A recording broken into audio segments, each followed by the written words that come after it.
Well, Halloween's coming up, and dressing up and going trick-or-treating can be really fun, but much of the holiday focuses on some really unhealthy stuff. I have to be honest, it really scares me. The treats, the plastic costumes, but especially the treats. Every year I cringe as my daughter gets what I consider to be the worst of the worst candy to eat.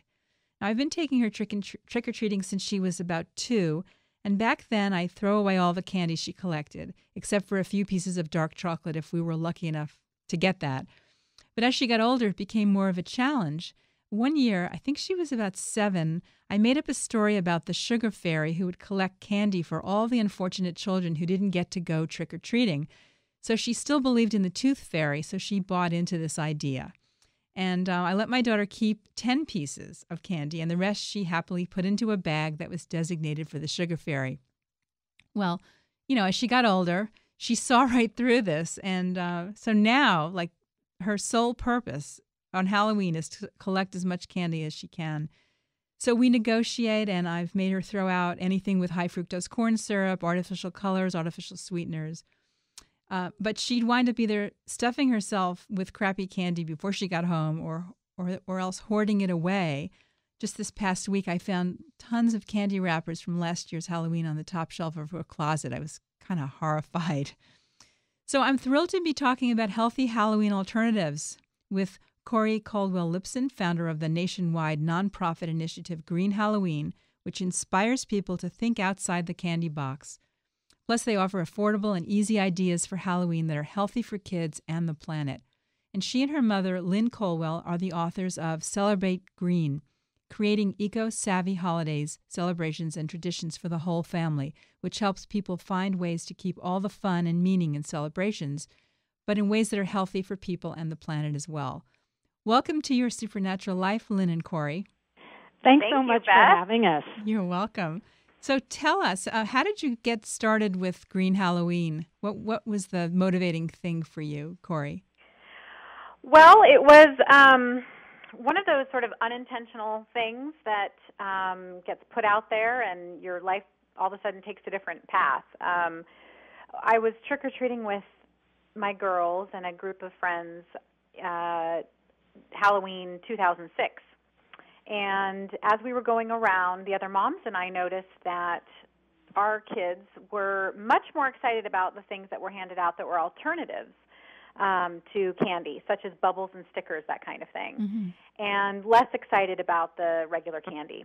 And, of course, having grown up with Halloween being, very focused on the candy, these other moms and I were like, what's going on here? And we soon sort of found out through conversation that, really our kids today are so overexposed to candy. It's everywhere. It's in the classroom. My nephew's teacher kept, at the time, a bowl of candy on her desk and gave it to the children as rewards. Right, I know. This happened here in Marin County as well. It's disturbing. I mean, it's everywhere. It's the dry cleaners, birthday parties. It's everywhere. So it's so much so that it's not that kids maybe like it any less than we did as children. It's just that what I thought is that there could be a window of opportunity to maybe switch out the candy for things that are a little bit more exciting, a little bit novel.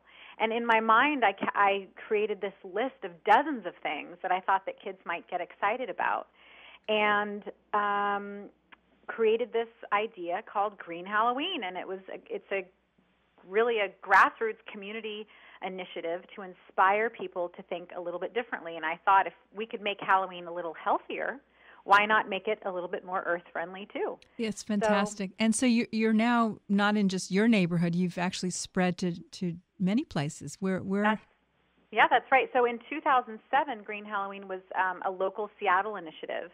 And by the next year, 2008, we had started bringing the model to cities all across the country.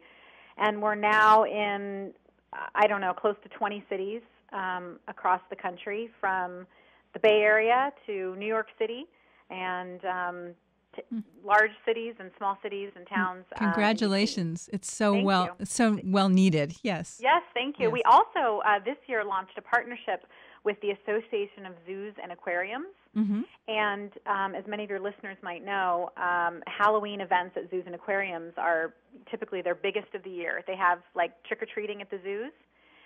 And this year, about 50 zoos are making their events healthier and more sustainable by working with us.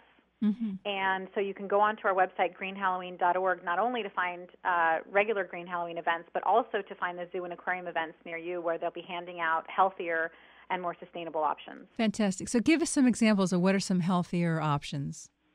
Mom? Sure. Well, you know, I was fascinated to hear your introduction and speaking about your daughter because, of course, kids, when the only option they have is candy, mm-hmm. a lot of them are going to choose that. Right. It's completely understandable. But what we've done is we have not only these dozens and dozens of ideas online, but we also have a board that we take around to events. And on the board, we put up about 24 different ideas. And it's everything from little charms to feathers to beautiful rocks to little books, to, you name it, and it's on the board. And what we do is as children pass by, and we've probably talked to, I don't know, what would you say, Corey, 20 or 30,000 children? At least, tens of thousands. Thousands of children over the years. And they walk by and we'll say to them, what would you think if somebody put one of these items into your, Halloween sack? And we've never had a single child from the age of 4 to maybe 15 or 16 who hasn't looked at that board and found something that they would like to have. And so the issue is not the kids, the issue is the parents. The parents. So how do you get the word out to the parents to stop buying, massive quantities of crappy candy at where they're buying it at Walmart. I mean, you go into the stores now, it's frightening. Just the bags of them is just. And then if you look at the ingredients, because there's no ingredients on those little sampler ones, but if you look at on the bags, and a lot of people are not reading the labels. Yeah. A lot of really exciting things are happening. In 2007, when Green Halloween launched, there were not a lot of options for healthier Halloween treats. And those that were options were too expensive, either because they were packaged, they weren't packaged right for Halloween, or because the product itself just cost a lot of money. So one of the things that we have been doing is to encourage these companies who do make better options, food products, to package them so that they work for Halloween, birthday parties, Easter, that kind of thing. Mm-hmm. So now in 2010, this is 4 seasons later, there is a huge amount of options. Everything from Lara bars. Are you familiar with Lara bars? Sure. Yes, absolutely. I mean, they're amazing. They're nuts and fruit and dates, and they're incredible. And they're packaged like little candy bars, and kids absolutely love them. Parents love them. You can now get Lara bars as minis. Things like honey sticks mm-hmm. that are like 5 cents a unit are now being packaged in a package of like 20. Excellent. That you can get. So these are some of the better for you, better for planet treats that are affordable. And what we try to do with Green Halloween is to make it easy for parents to find the products and to know the better options that are out there. Right. Now, if you're just joining us, I'm talking with Lynn Colwell and Corey Colwell-Lipson on Green Halloween alternatives, options to make your Halloween healthier. So where could people find some of these? Is it only at Whole Foods, or is places like Safeway or other markets selling these? You asked about how you can find these things, mm-hmm. and one of the ways to do it is to go to those grocery stores and look for them. And if they're not there, ask if they'll get them in. Now, you may not get them in for this year, but this is exactly how this is growing, and is by parents going in and saying, you know what, I don't want to buy this crappy candy, excuse me. Right. I want to buy, healthier alternatives. They're out there. Here's what they are. Please get some in for us. Right. Lynn, I just want to interrupt you and say that it's okay to say crappy candy because it is crap. It's just, that's what it is. You know what I mean? Let's be honest. Call it what it is. Yeah. Actually, there is some, parents, if you're squeamish about some of this stuff, you might want to put your fingers in your ears. But, you are so right it's not even real food. Mm-hmm. Some of these artificial colorings and flavorings, for example, contain stuff like coal tar, which is used for roofing and insulation. And it's, used as a component of some of the stuff.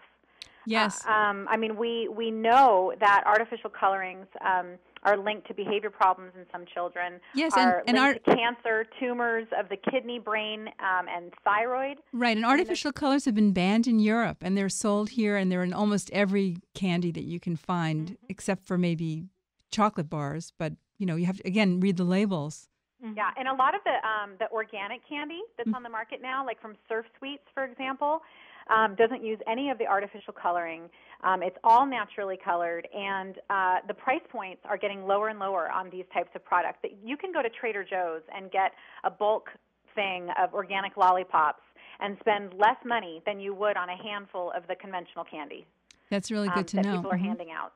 Right, that's really good to know. And Trader Joe's they're popping up everywhere.